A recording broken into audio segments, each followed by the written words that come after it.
കേരള രാഷ്ട്രീയത്തിൽ കഴിഞ്ഞ കുറച്ചു കാലമായി ഉയർന്നു കേൾക്കുന്ന ഏറ്റവും വലിയ ചോദ്യങ്ങളിലൊന്ന് ശശി തരൂർ വരാനിരിക്കുന്ന നിയമസഭാ തെരഞ്ഞെടുപ്പിൽ മുഖ്യമന്ത്രി സ്ഥാനാർത്ഥിയാകുമോ എന്നതായിരുന്നു. സാധാരണഗതിയിൽ തിരഞ്ഞെടുപ്പ് അടുക്കുമ്പോൾ മാത്രം ചർച്ചയാകേണ്ട ഈ വിഷയം തരൂരിന്റെ സജീവമായ ഇടപെടലുകളും ജനകീയതയും കാരണം നേരത്തെ തന്നെ ചർച്ചകളിൽ ഇടം പിടിച്ചു. എന്നാൽ ഇപ്പോൾ ലഭിക്കുന്ന വിവരങ്ങൾ പ്രകാരം ഈ അഭ്യൂഹങ്ങൾക്ക് കൃത്യമായ ഒരു മറുപടി തരൂർ തന്നെ നൽകിയിരിക്കുകയാണ്.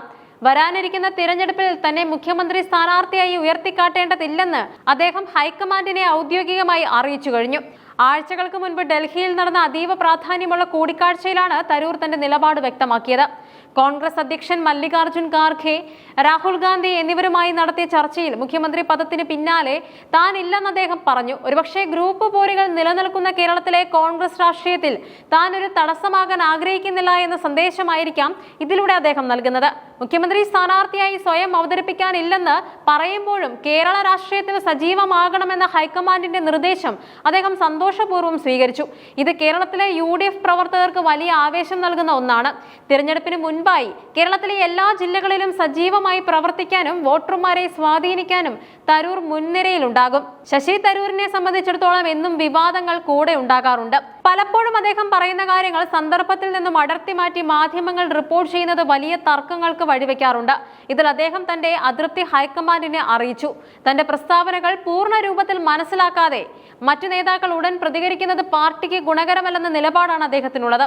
വയനാട്ടിൽ നടന്ന ലക്ഷ്യ 2026 നേതൃ ക്യാമ്പിൽ തരൂരിന് ലഭിച്ച വലിയ സ്വീകാര്യതയും അദ്ദേഹം ഉയർത്തിയ വിഷയങ്ങളും ശ്രദ്ധേയമായിരുന്നു. പാർട്ടിക്കുള്ളിലെ ആഭ്യന്തര ജനാധിപത്യം ശക്തിപ്പെടുത്തണമെന്നും സുപ്രധാന തീരുമാനങ്ങൾ എടുക്കുന്നതിന് മുൻപ് വർക്കിംഗ് കമ്മിറ്റി അംഗങ്ങളുമായി കൃത്യമായ കൂടിയാലോചനകൾ നടത്തണമെന്നും തരൂർ ആവശ്യപ്പെട്ടിട്ടുണ്ട്.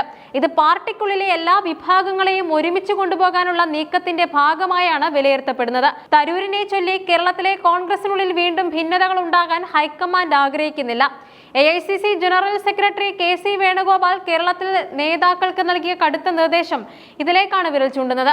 തരൂരിനെ യാതൊരു കാരണവശാലും പ്രകോപിപ്പിക്കരുതെന്നും അനാവശ്യ വിവാദങ്ങൾ ഉണ്ടാകരുതെന്നുമാണ് നിർദ്ദേശം. തിരഞ്ഞെടുപ്പ് മുന്നിൽ കണ്ട ഒരു ഐക്യനിര കെട്ടിപ്പടുക്കാനാണ് ഹൈക്കമാൻഡ് ശ്രമിക്കുന്നത്. തിരഞ്ഞെടുപ്പിൽ തിരിച്ചടി ഉണ്ടായാൽ അതിന്റെ ഉത്തരവാദിത്തം തന്റെ മേൽ ചാരാൻ ചിലർ ശ്രമിക്കുമെന്ന് തരൂർ ഭയപ്പെടുന്നുമുണ്ട്.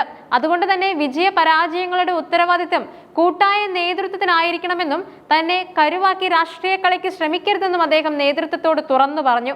വരാനിരിക്കുന്ന തിരഞ്ഞെടുപ്പിൽ UDFന് വലിയ വിജയം നേടണമെങ്കിൽ ശശി തരൂർ എന്ന വ്യക്തിയുടെ പ്രഭാവം അത്യാവശ്യമാണെന്ന് KPCC ഭാരവാഹികൾ കരുതുന്നുണ്ട്. ഇതിന് പ്രധാനമായും 3 കാരണങ്ങളാണുള്ളത്. കേരളത്തിലെ വലിയൊരു വിഭാഗം പ്രബുദ്ധരായ വോട്ടർമാരും യുവാക്കളും ശശി തരൂരിനെ ആഗോള നിലവാരമുള്ള ഒരു നേതാവായാണ് കാണുന്നത്. നഗരപ്രദേശങ്ങളിലെ വോട്ടുകൾ സമാഹരിക്കുന്നതിൽ തരൂരിന്റെ സാന്നിധ്യം വലിയ പങ്ക് വഹിക്കും.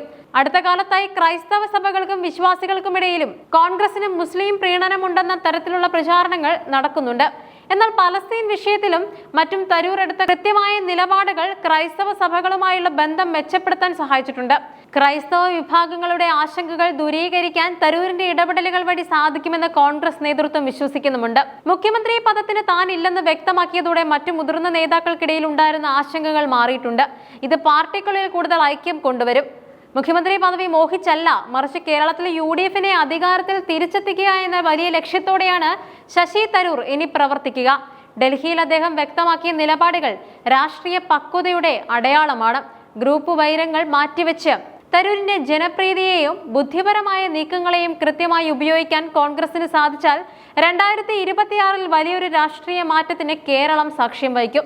വിവാദങ്ങൾക്ക് പുറകെ പോകാതെ ജനങ്ങളുടെ പ്രശ്നങ്ങൾ പഠിക്കാനും പരിഹരിക്കാനുമുള്ള ഒരു അവസരമായാണ് തരൂർ ഈ നിയമസഭാ തെരഞ്ഞെടുപ്പിനെ കാണുന്നത്.